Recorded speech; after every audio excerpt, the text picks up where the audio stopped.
বন্ধুরা ভালো আছে সবাই।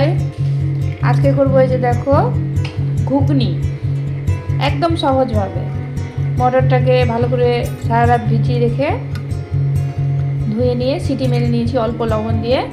এদিকে আলু সেদ্ধ করে ম্যাশ করে নিয়েছি। কড়াই বসিয়ে দিয়েছি, তেল দিয়ে দিই। তেলটা গরম হয়ে গেছে, দিয়ে দেবো এই যে জিরে আর পাঁচফোড়ন অল্প করে।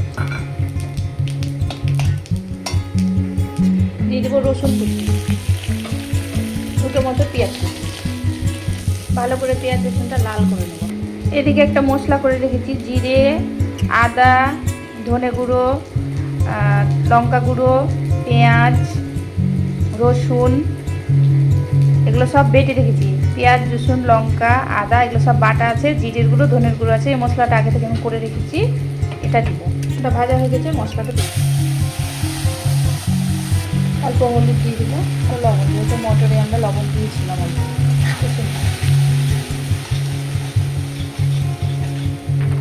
আমাদের মশলাটা কষা হয়ে গেছে। এবার আলু আর মটরটা একসাথে মটরটা দিয়ে দিয়েছি, সেদ্ধটা অল্প জলও দিচ্ছি।